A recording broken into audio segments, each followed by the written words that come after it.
Hey guys, today we are looking at Tower Wars, which is a nice indie tower defense game, and yeah, we've been loving it recently. We got it to review a week or so ago, and it has been taking its time just because we've all been kind of addicted to it.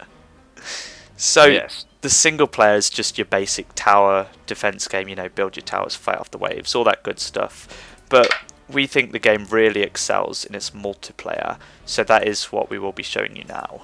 The main difference with multiplayer is not only are you building your towers and fighting off waves of troops, but it's actually you and your opponent that's sending those waves of troops, which is pretty fun. And you've obviously got to defend against your own castle while trying to take down the enemy's castle. Now, two things that are important in this are your money, which you can see you've got little mines here, and you can increase the money output by spending the other important resource, which is battle points.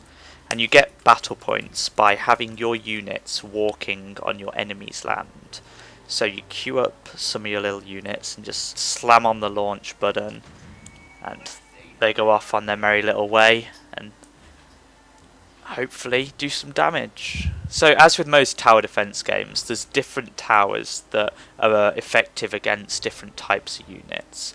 For example, you've got your basic crossbow, which will do damage against the very basic units, and then you've got your cannons, which will do better against armored units, and these little nice Tesla towers, which will damage shielded enemies. Then later on, you will find that there are more interesting towers. For example, the Molten Discomfort Distributor, which is a nice lava pouring death ball of a tower. Well, since we're on the subject of towers, let's go on to about routing things and how you should plan your tower placements. Oh yeah, you've got to make sure that you make your enemies take the longest path. I mean, it's like typical tower defense there, isn't it? Yeah. Yep. But that is pretty important in multiplayer. We actually did pretty well in multiplayer, didn't we? What was our ranking? I think I was first. No, I don't think you were Yeah, first. I'm pretty sure I was. I'm pretty sure I was like 4th, and you were like 8th or 9th or something. No, I think we got a bit higher than that. Did you? Oh well, Not I've got sure. a screenshot somewhere. I'll have to put it at the end of the video. But getting back to Tower Wars, here you can see the upgrade menu for unlocking different unit types. So they each cost money and battle points, and I'm one off. Bollocks. So let's send some more troops out. Right, so now I've got that one more battle point. I can open up this again, and I can either buy Sir Robert von Pretzlhausen or one of our favourites, which was Zoom bots. Now, when we were playing multiplayer, we had this nice tactic where we'd unlock these Zoom bots nice and early, queue up a wave, and just send them through everything.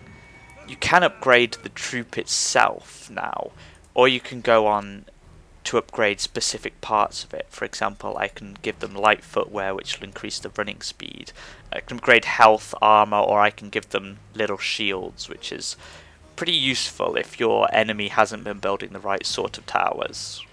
That's the nice thing about this game, though, that everything is upgradable. Like, you can level up your towers, you can level up loads of different things about your units to make them stronger in specific fields to deal with your opponent's maze. And you can even upgrade your castle to give it better weapons and armor in case units do get through. That makes it pretty interesting in multiplayer. It doesn't look like such a complex game, but we did find there were a lot of tactics that people were using, some a lot more effective than others. Like, most of the games we've been playing online haven't lasted very long, but it's probably mostly because everyone's choosing to rush. Yeah, we had a few douchey tactics where we just send out a nice amount of stuff, which is a shame because, you don't always get to see any of the later game units. I mean, it took us ages to figure out how to use a few of them, didn't it? Just because, we never normally get that far. Sometimes we find a game with some particularly slow people, which we just took advantage of and just Treat ourselves. built a defense and maxed out everything. I did find that with multiplayer though. I don't know if it's because we'd found a tactic that was especially effective, or if I think we just knew more about the game. Yeah, it's just got to the point where we were just confident in every game we went in. We had it all down to a T. and then we kind of had to find new challenges for ourselves, which is probably a bad thing.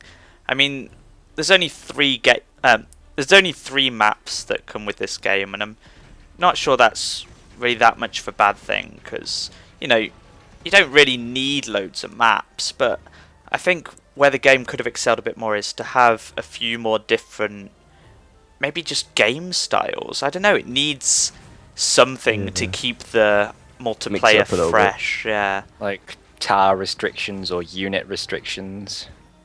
Or just different objectives in a game rather than destroying the castle.